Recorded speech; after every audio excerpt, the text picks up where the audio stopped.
In this episode of Man vs. Marriage, we have a gentleman by the name of Cole Rodgers, the Arkansas legend.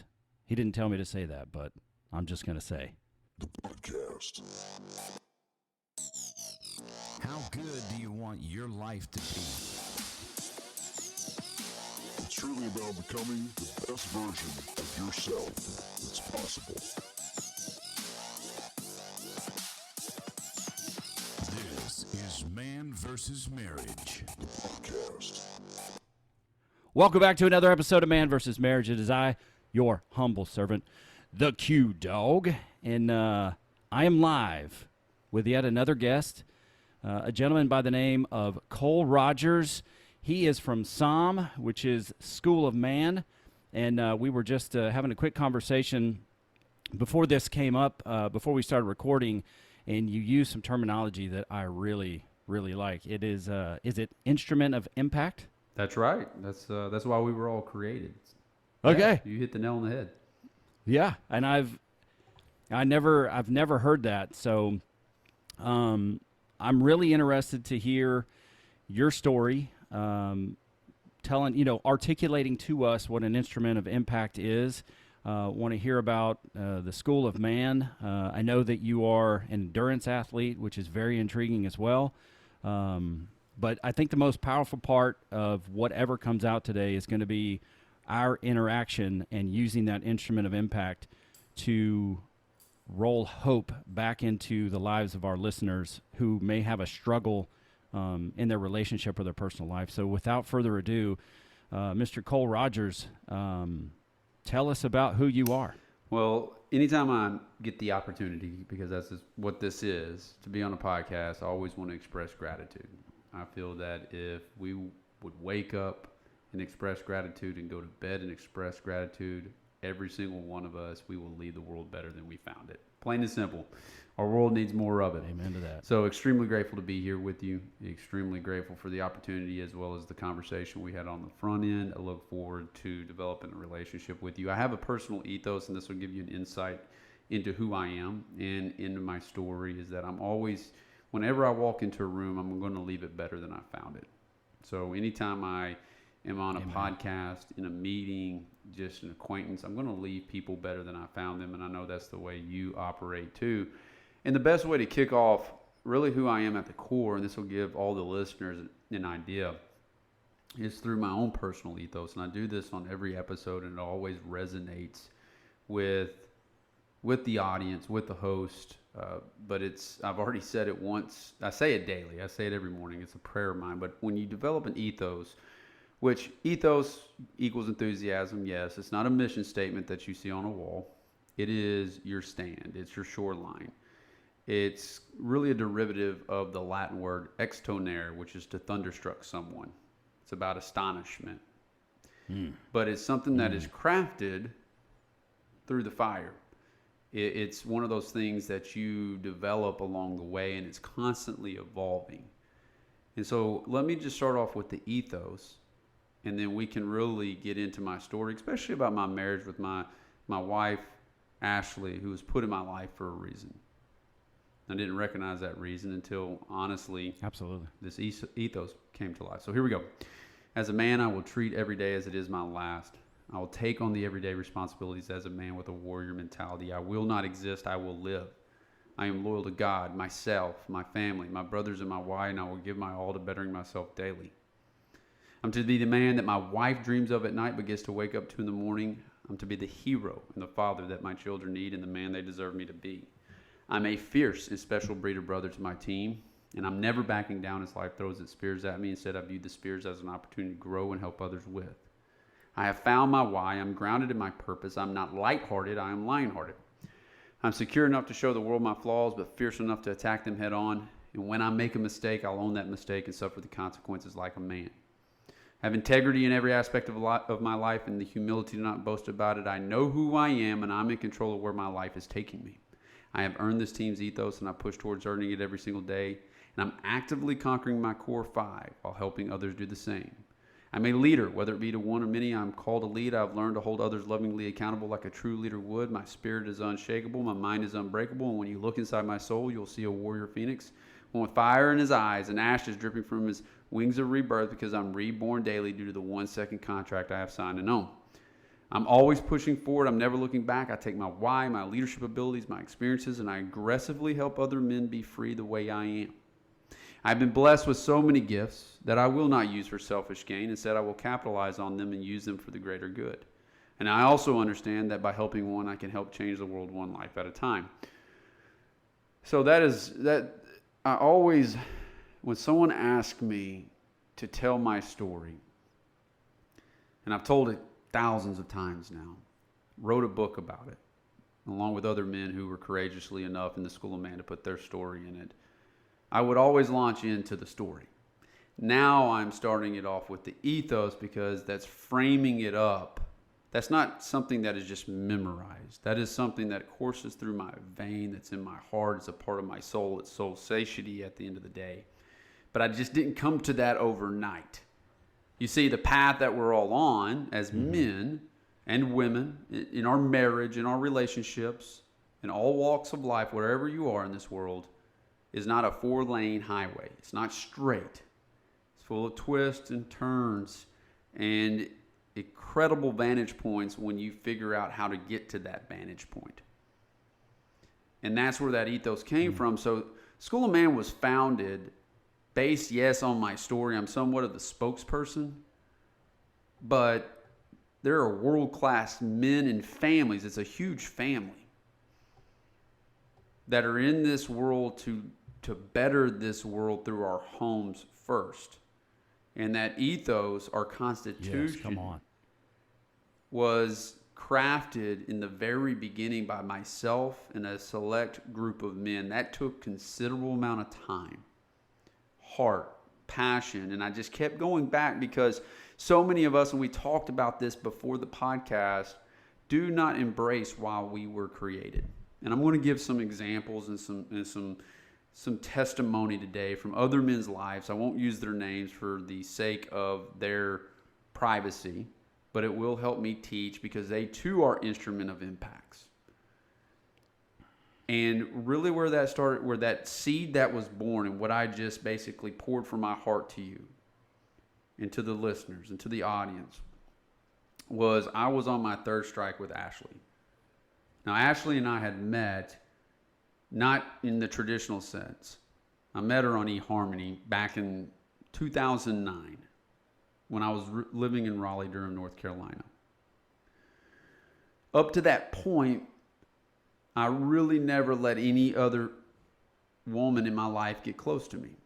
And a lot of that had to do with, at 18, I was saving myself for marriage because I saw my cousin get his girlfriend pregnant. Now, I grew up traditional Catholic, like die-hard Catholic, and I'm very grateful for how I was raised in the Catholic Church. My family's Italian Catholic. You wouldn't know that by my last name, Rodgers, but my mom's a Palladino and my grandmother's a DeSalvo. So all of those, and there's probably some Catholics listening, understand how the Catholic faith works. So when I saw my cousin who got his girlfriend pregnant, and he was a senior and she was a sophomore, it did just enough to scare me into not having sex during really 8th, 9th, 10th, when all my friends were having sex and we're having the locker room talk. And we must never forget as men that we are deteriorated children. And we were taught at such a young age to benchmark ourselves just naturally, but also through our media, through our institutions. Hey, athletics, money, sex, and power is how you benchmark yourself as a man. And so when I saw my cousin go through that, I said, you know what, I want to save myself. But when I turned 18, at a party, college party, my girlfriend and I at the time decided to have sex, lose our virginity. And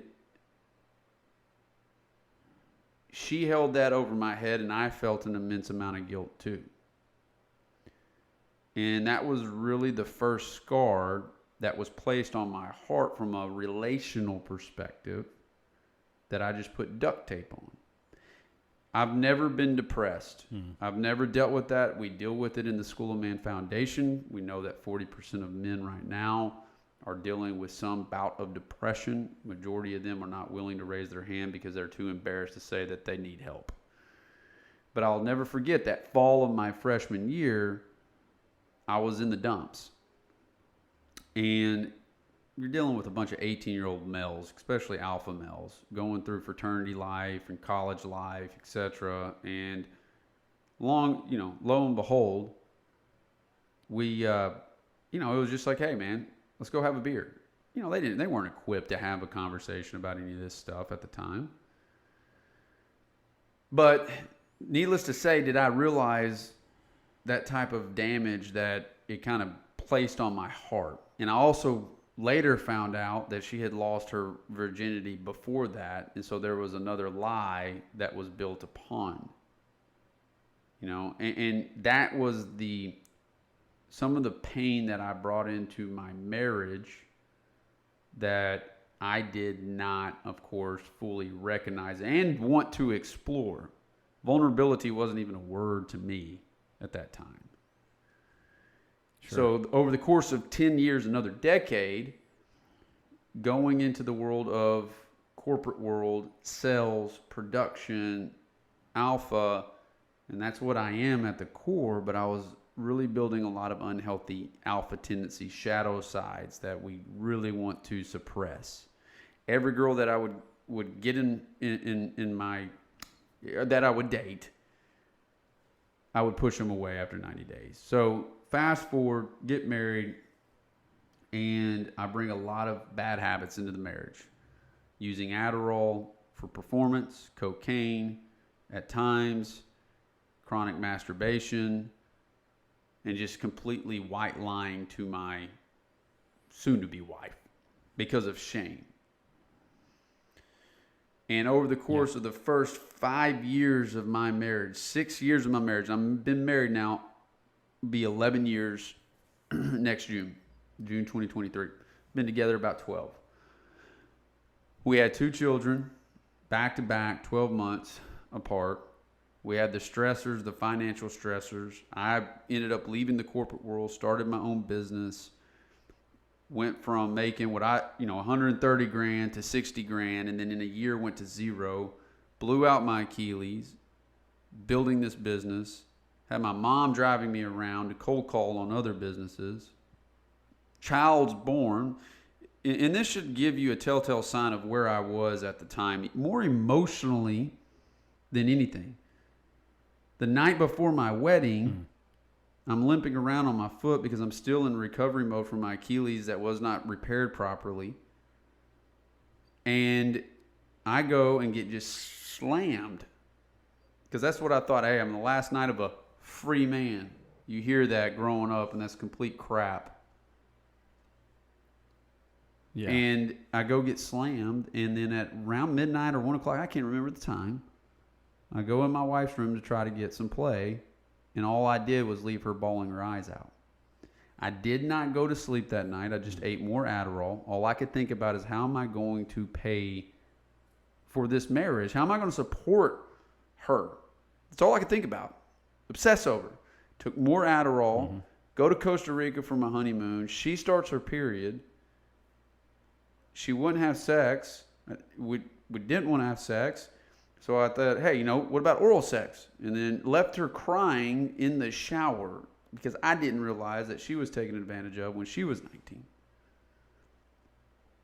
That's how my honeymoon went, and that's how the start of my marriage went. Fast forward, I remember telling her, I was like, I don't think we should be married. This is a girl that just moved from North Carolina to Arkansas. Wow.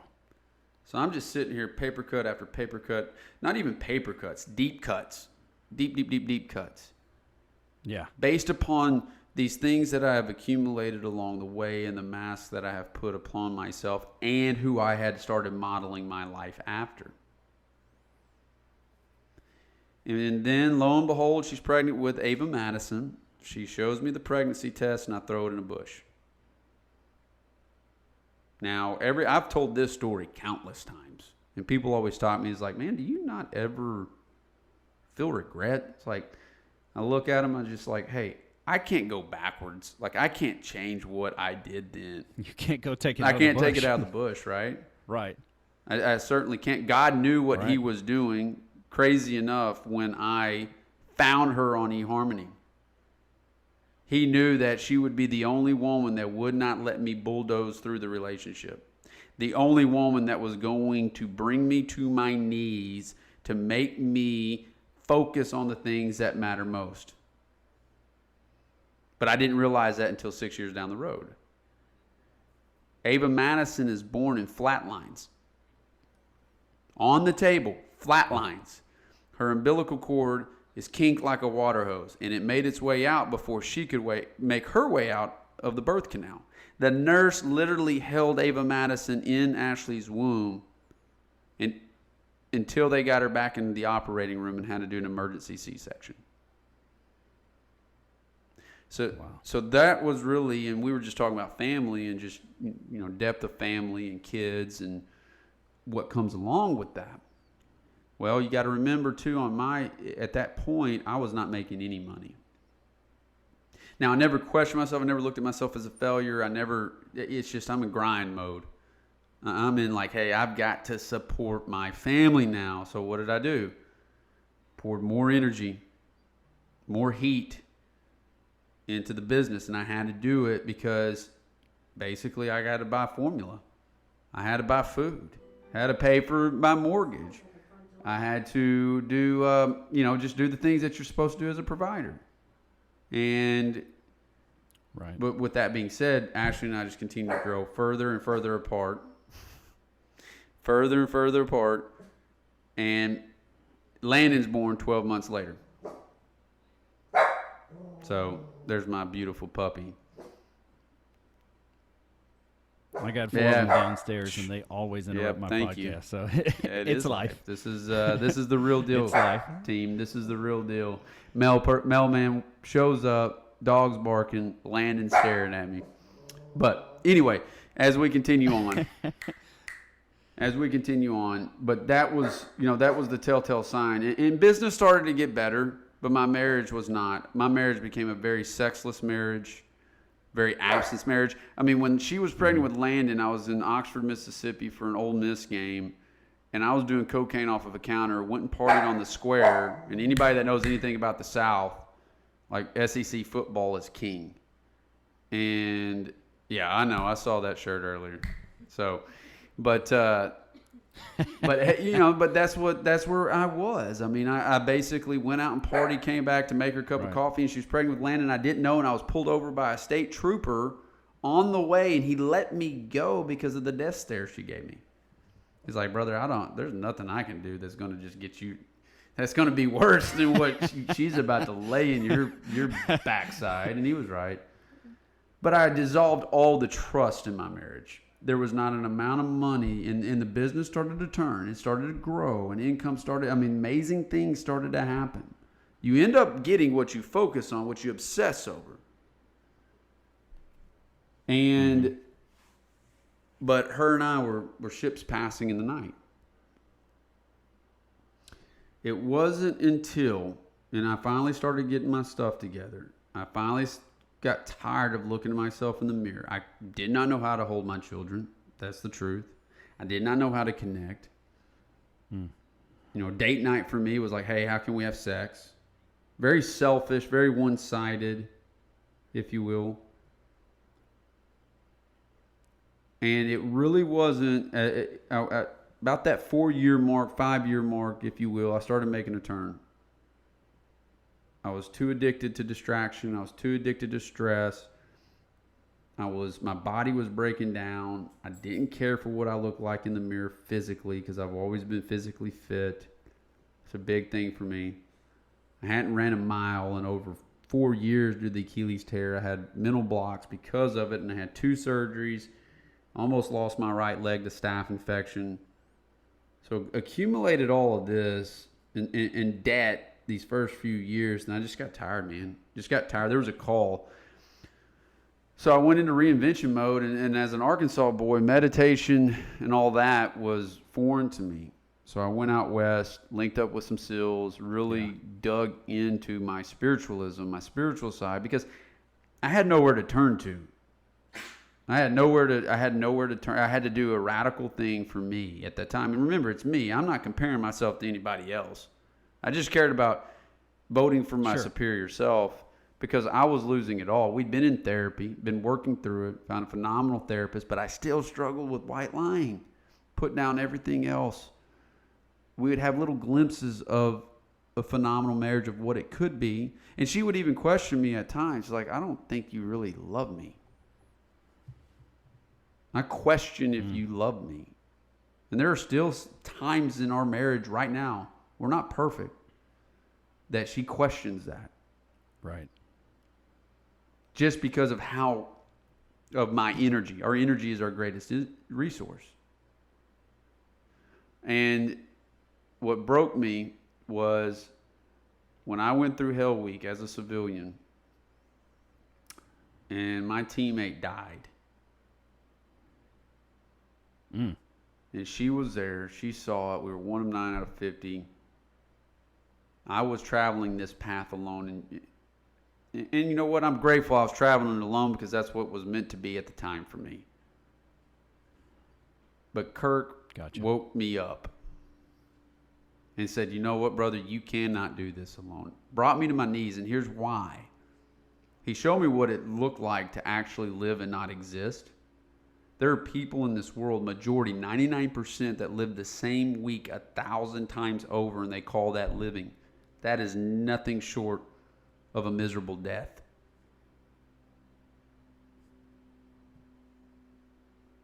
It prompted me to be on a podcast, my very first podcast interview, and it's actually a radio show. It's a large Christian radio show here, and I told my story like a 2.5 hour long form podcast, live radio show.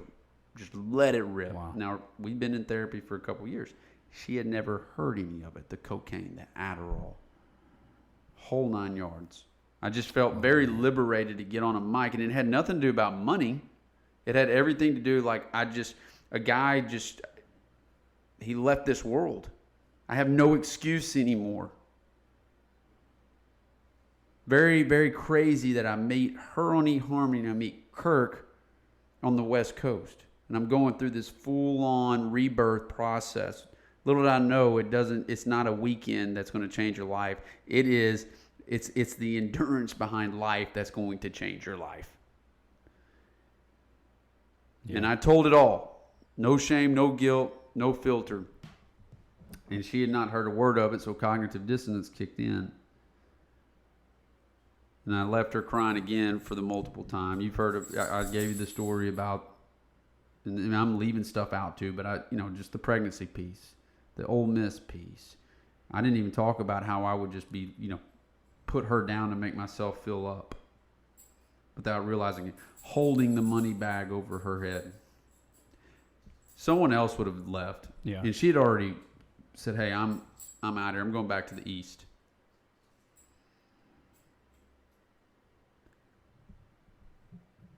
But that man saved my life. He gave me zero excuses. And then when we went back to therapy, J.C. McDaniel, who I love and adore, combat Marine, looked me, squared me up. She's crying, bawling her eyes out, points his knife hand at me, says, un-F yourself. And that's in my book. And it just is like an arrow pierced through my heart. It's like, hey, dude, you've lied to me. Mm-hmm. Doesn't matter how much money you got in the bank. It doesn't matter how well you're doing, 7 figures, whatever. None of that crap matters. Here you have the woman of your dreams, bawling her eyes out again.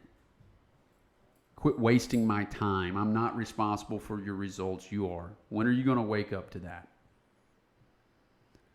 And that's how that ethos started. And that's what the moral of that piece of my story is. And I actually just recorded a solo cast, a podcast myself on magic moments.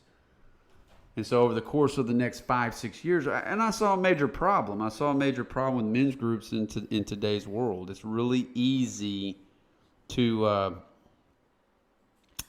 mistake movement with progress, and it's really easy to put yourself in an easy group. to show up every Yes. third. That is a great word. It's just really easy to put yourself in an easy group. And that's not what I needed at the time. I looked and I just looked at the landscape and I said, we've got a major issue here. And if it wasn't a business mind, I was like, I have to be very unreasonable. If I could go through Hell Week, then I can take this head on. She's giving me one last shot. One last shot. Mm-hmm. Kurt gave me no excuses now. One last. You going to disrespect that man? You going to disrespect your grandmother who means so much to you? Absolutely not. This is your path. And that's how School of Man got it started. It wasn't even called School of Man at the time. And through that process, my friend, that's how that ethos started coming to life. And it became such an identity shift that it courses through my veins.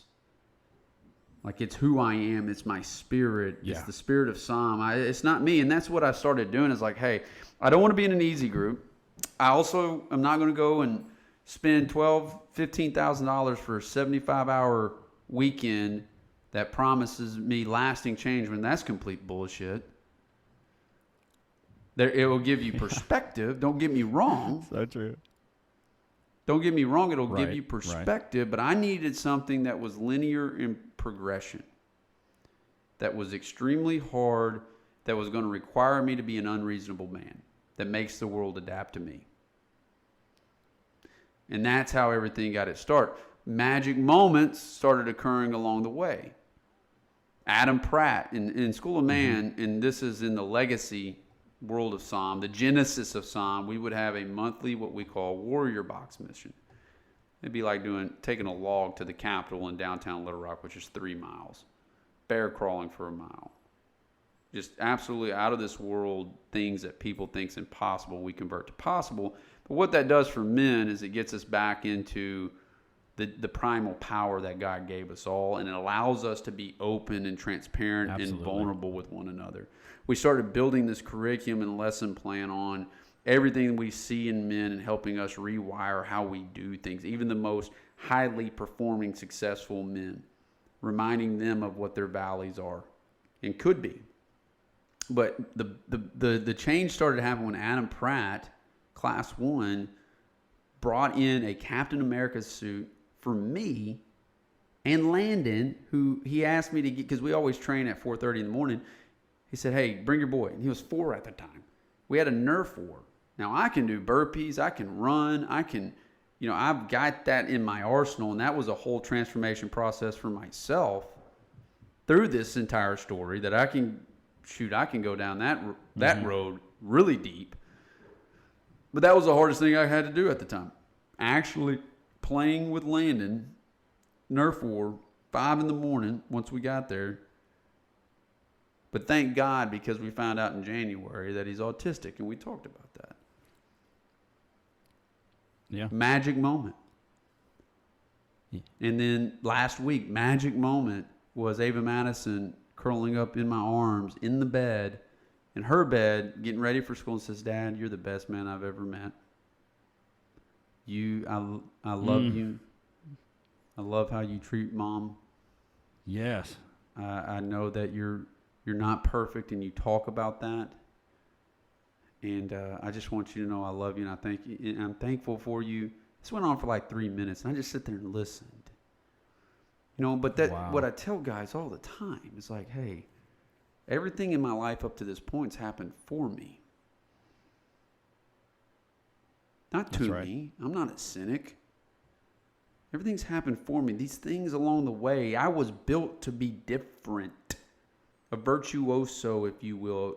Someone that does things uncommonly well. Come on. And there in that bed, my daughter kisses me, hugs on me, tells me I'm the best man she's ever met. She's like, Dad, I know Mom and you didn't have the best marriage. And she's 10. We're very vulnerable with our children. We all believe in therapy. We believe in the emotional side of things on top of the physical. And, the 4 interior empires, your health set, your mindset, your heart set, your soul set. That's what we're always preaching in here. But I'm an ultra vulnerable, perfectly flawed dad. And That's wonderful. yeah, you know, and those I are the mean- things. But what I have to tell guys, it's like no matter where you are, and this is the hope factor we talk about, you have to embrace the process. It is going to absolutely be the most beautiful ride, but it will be the hardest thing you've ever done. Whatever that process is, Right. quit hitting the reset button, starting over and starting over and starting over. I've had to barrel through more shit, and I'm so glad I did. And it's always going to be hardest in the beginning. Where I was at that time, it was so hard because there's nothing I could say. It was at this point where I could only show. And it was death by 1,000 paper cuts in reverse. And it was reciprocating to my wife without expecting anything in return. It was me detaching from the superficial parts of my life that became very, very important to me, to where if we lost our biggest clients and our bank accounts dried up, would we still be together? Throw a match on it, burn it down, get a rucksack and some boots, have your wife and your kids, and just live in pure bliss. That's freedom. That's freedom in my book, right? You don't get me wrong. Life wants us to have an abundance of money, just like there's an abundance of lemon trees and stars and flowers, etc. But what life is going to require of us is what I've learned as I'm turning myself into more of a warrior monk, wise sage type of cat, is you're always going to be a caterpillar that has to convert himself into a butterfly. Rebirth is a requirement to get the most out of your marriage and get the most out of your life. And those are the things Absolutely. that along the way, brother, that I have learned, and I'm still learning. Ashley and I are far from perfect, but like you and your wife, we lean into that. We lean into the vulnerability side because it brings us closer together. And it's so crazy, and I'm sure you've experienced this, the people that start showing up on your doorstep. And it's just like, this is what I was built for. And you have to be very conscious with your energy, but this is what I was built for. So there's my story, and there's the root and the genesis of the ethos that keeps me centered and keeps me grounded. Hopefully I did it justice and puts things in perspective, because I'm big on perspective for the listeners out there. Yeah. No, absolutely. And I really, really wanted to step out of the way and allow you the platform to just tell our audience your story. And it's a very, very powerful one. And I know, you curated it for the time and didn't get into a ton of details on many things. And the beauty is that your story is out there in detail in many places, and we'll make sure to put it out there for people to hear. There's so many things that I want to unpack. I just want to commend you. I want to commend you. I want to commend your wife, which I didn't tell you this. My wife Jeannie's in the background. She's listening. She's a part of my podcast. We do the podcast together all the time, and I failed to mention that she's sitting back there with earphones on. So my apologies there, but I commend you because you had every excuse, and I hate excuse. You had every excuse, and so did Ashley, to walk away. Oh yeah. To call it thought quits about it too, and go start over again. And and it's hard not to when those types of things are happening. But thank God you didn't, and thank God you turned inward, and you had to have some people and you're big on perspective, but you had to have somebody with a different vantage point, put the knife hand in your chest and say, enough is enough. And for our listeners out there who are maybe getting close to their day one, because they're in that place where they don't think it's worth fighting for, it's worth changing for, or pushing the reset button is going to be easier because it's more comfortable. Where did you find that within yourself? What was that mechanism to stand up and to be that man? Because I'm with you. I think God really, really does orchestrate those relationships. I believe I was made for my wife, and my wife was made for me, and God has given me, her heart, and had charged me with its care. if you will. So how did you find the power, the energy, or the reason to get off the mat and to go again? To repeat what you said in regards to my wife, first, she is a very special human being, iron-souled warrior. And there were plenty of times, and hear me out, that we both looked at each other and said, is this even worth it? Plenty floated through my mind. It'd be a hell of a lot easier for me to just go ahead and get an apartment in downtown and let her take half of everything. I don't care. I just don't want to deal with this shit anymore. But yet I'm the one that's Yeah. I'm the one that basically was pretty much causing it. Don't get me wrong. Ashley worked on herself too. We all have something we should be working at all times. We never, I will say this, it was never one of those things that we were saying, hey, we're staying together because of the kids.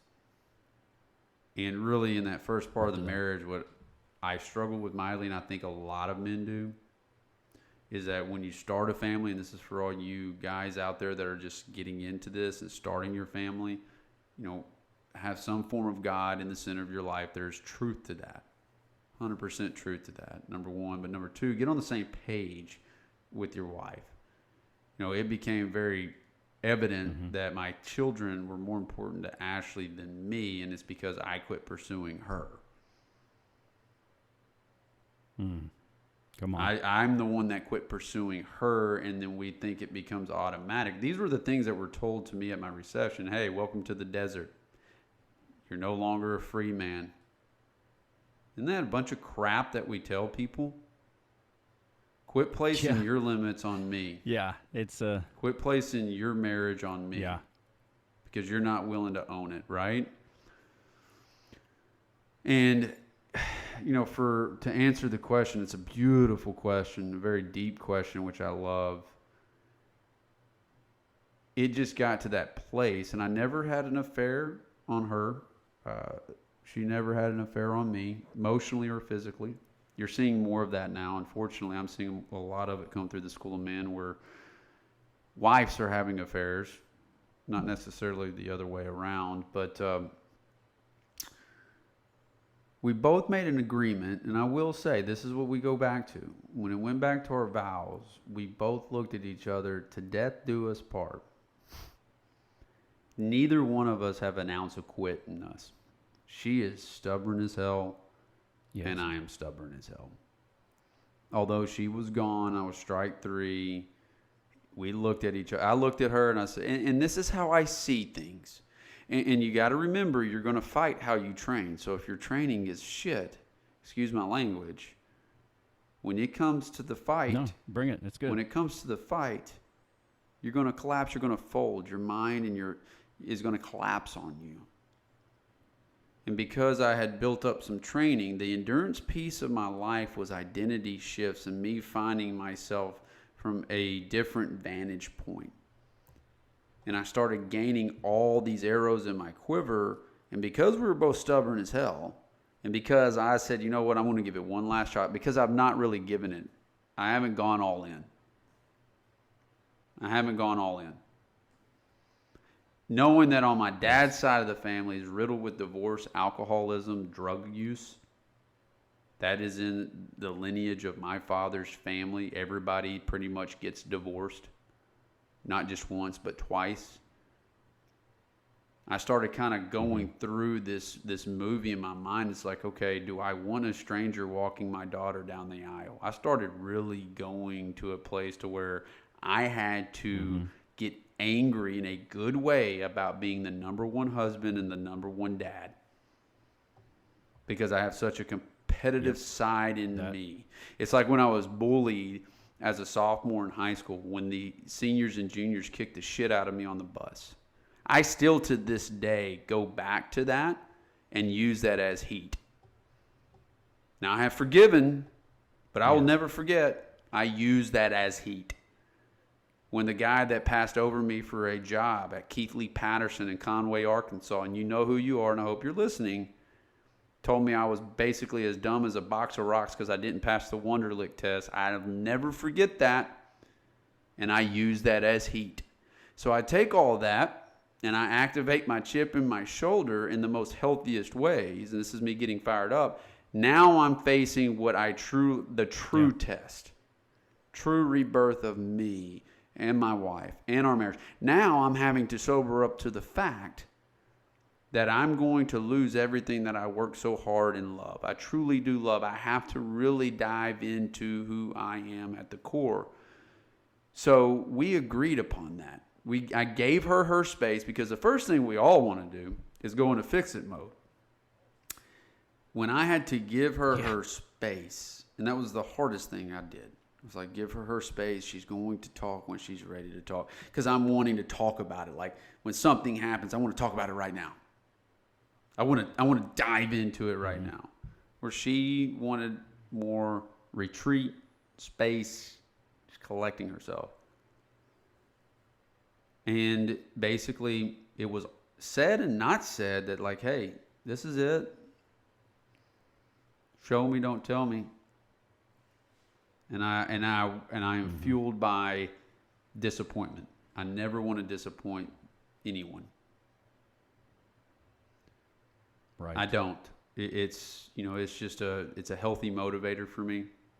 Like when I come onto your podcast, I'm wanting I want to make sure that when we close this thing out, you say, "Damn, this guy delivered." And that was the same as it holds true with my marriage with Ashley as always. And it's we look back and it's your most painful times in your life are always going to be your most beautiful.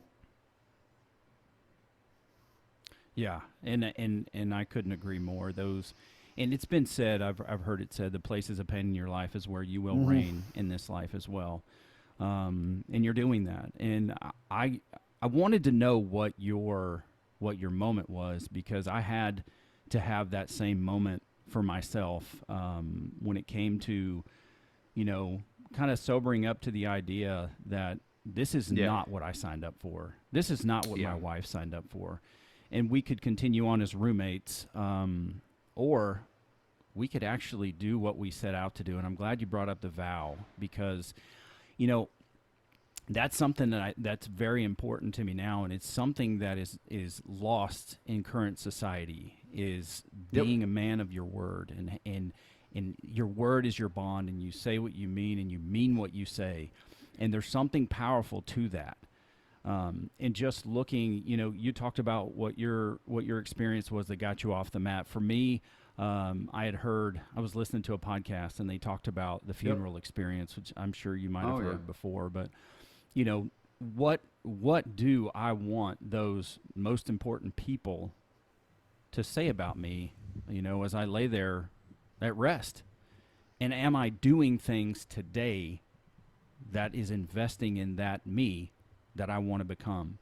And just listening to what you're talking about, the ethos, as you articulated that, it as we used to say when I coached football, it made me want to run through a wall, because it's like it's no longer something that's outside of you. It's something that you have become. And the kind of the picture in my mind is, how Spider-Man gets bit by the spider, and all of a sudden, he's got a new DNA, and I wrote it down here. It's like you've been bitten by the ethos, and it's a part of you, and it is who you are. And as you walk this out, I mean, what greater honor? One of the greatest honors you could ever have is for your daughter to say those words to you. It validated, and I'm not addicted to validation. So our world is getting to a place, and thank God there are people like you and your wife that are doing this podcast and impacting so many people and their families and their homes. Mother Teresa said it best: if we were to all clean our doorsteps, we would have a clean world. And the life of mediocrity has been institutionalized. And what I mean by that, it kind of goes back to the vows and the contract. I'm a big believer, the greats, the legends, the virtuosos of this world, we will never sacrifice our standards. I've done it. I've cut corners. We all have. I'm not perfect, but now I'll never do that. That's where that ethos comes from, because it reminds me of what, in hitting on all cylinders, which I am. I always have to remind myself where I come from at the end of the day, but I will never break a contract, and that's what that vow means to me. It's like, hey, I shook your hand, I looked you in the eye. Yes. I'm going to over-deliver at this point. Now it's game time, right? You've had these first 6 years. It's game time. No more messing around. Mm-hmm. And that's what, and I'm a big, not just on the funeral exercise, and this is for all the audience to do too, and this is what we do in Psalm a lot. The funeral exercise has been around for thousands of years. It has. It's been around for thousands of years. What I want you to do is take deep breaths in and visualize when you walk up to that casket, who is in it, and it's not you. Your wife, your daughter, your son. That will really sober you on where you are right now. Grown men break down in tears when we take them through that full visualization, because we get you to that point because you think it's going to be you, and then all of a sudden you open it up and you use their child's name and it becomes something totally different. And those were the things in this. That rocks me yeah, right now. and it should. I mean, it's rocks any of us that have a soul. And those were the things in the beginning that I continually do. Continually embrace silence, continually meditate and visualize for hours upon hours to make sure that I'm staying on the path. And that's something that Ashley understands. Ashley understands too that I'm a different cat. I'm a weirdo at the end of the day, and I love it. And she loves it too, but it drives her insane. But that's what she signed up for, right? Because she knows her husband is going to be there when the gunfire starts. That's just who I am, and I just don't have that type of quit in me. Mm-hmm. So, yeah, that's one of the things that I definitely love about what it is you're talking, to the audience about, and what your story is. When it comes to that word, when it comes to basically removing the excuses in your life and getting up off the mat, and your willingness to change, because I think all too often, with us guys, it's like, well, this, how I am. This is just me. This is who I am. And my charge when I come back to that, with people in my life is that, yeah, that's who you are, but it's not who you have to be. So my hope is that, our audience that's listening, no matter where you are in your marriage, whether it's, hey, we have a good marriage, but we want a great marriage, or my marriage is crap and, it seems like my life is in shambles. I think what Cole articulates and demonstrates is, if you're willing, there is a way. If you're willing to look yourself in the mirror, if you're willing to make changes and not live on excuses, there is a way to redemption and to reconciliation. I mean, both parties obviously Absolutely. need to be willing, but for you to become that man that your wife and your kids deserve, for you to become the man to honor the gift of life that you've been given, there is a way if you're willing to go and do it. And just by listening to your story, Cole, I mean, you talk about the depths of despair. That's 20,000 leagues under despair where you were. And you found a way to motor back. And, I honor you. I honor Ashley for what you have become and what you're consistently becoming in honoring your relationship and your family. And not only are you doing that, you're also teaching other men that it's possible to do the same. And I commend you for that. I respect and appreciate that you're doing that. Well, I appreciate it. And I want to make sure that you know that. I appreciate it, my friend. Yeah, absolutely. Yeah, and so maybe that's a good resting point there. Where can the guys find you? Because I have one particular listener in mind that that Jeannie and I have been working with, kind of coaching through, and I truly believe that he can learn a lot from Sam and from the things that you do. He's a endurance type athlete as well. So where can our listeners find you? First, if any of you would just like to reach out to me personally, just shoot me an email, cole@schoolofman.live. And I have several listeners that shoot me an email. I respond, and it's actually me. It's not a bot or my own copywriter. Might take me a minute because I do get some emails, but I love connecting more than anything, right? It's what God put me on this earth to do. But where I'd like for you to also start is go to schoolman.live, take the battle guide path. That's something that I created, and it's in our new platform called The Path that we're going to be releasing soon that any man can get access to. And it's incredible. School of Man is built like jiu-jitsu and or like what we've learned through school. Freshman phase, sophomore, junior, senior, master level. And we've been building this over 5 years. I'm a big believer, guys, that find your masterpiece and work your masterpiece versus making 1,000 little pieces of something that's not great. And what we've been working on with the path is going to allow you to get access to some of the most greatest content and training that we have built over 5 years and get involved in the School of Man, which is a very active organization. We're not big. I don't want it to be big. It's a very mystery group, and I want it to be where if you're inserted into SOM, because we are a proximity, that you're going to better men just like they're bettering you. That's the point, right? So there's the first thing. Go to schoolofman.live, outside of reaching out to me. Start on the battle guide path. Follow us on social. I don't post a ton on social. My marketing team jumps my butt because of it, but when I do post, it's because it's going to have a tremendous amount of impact. I detox from digital stuff that doesn't serve me, guys, and that's just the facts. I know that's the way to get to everybody today, so follow me too. You can follow me on Instagram, Facebook. I'm active on LinkedIn because I have a very big presence in the professional community because there's so many businessmen dying in their business right now. So follow School of Man, follow me, get down on the battle guide path, use your rifle versus shotgun. That's what we say. And then feel free to reach out to me, but be on the lookout for the path. We've got this week right now as we record this, we've got Hell Week, and it's all about perspective. And there's 3 missions. Sleep on the floor with a pillow right beside your bed in a light blanket, 24-hour fast, and do 25 burpees in a restaurant with your family. There's that type of stuff that we throw into the mix. But there's so much that the School of Man has to offer. That's good stuff. Yeah, there's so much the School of Man has to offer, but that's just the best place for guys to get started.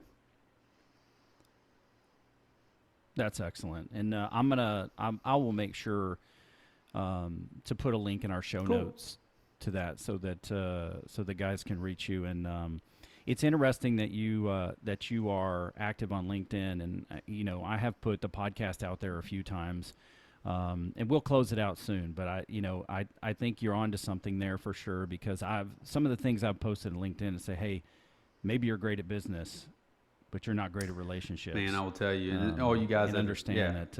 On that point, all you guys that are out there listening, if you are not leading with vulnerability on LinkedIn, you are missing the boat, brother.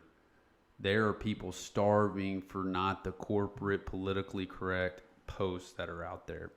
They want to see raw and real and not the Instagram filters either, but that's just a business tactic, and that's the stuff we talk about in SOM as well. So SOM's a full integrated program. It's the most robust program out there in the world for men that hits all 4 interior empires I talked about earlier, but on LinkedIn, it's worth it. I've seen a lot of impact there. There you have it. That's awesome. I really appreciate that. I really appreciate you coming on the show. I hope we can run it back again sometime. Absolutely. And if you have anything new coming out or just a message that you wanna put out to the audience, the show is open to you.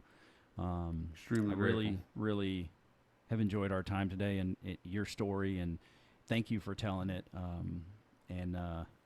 I think anything for me.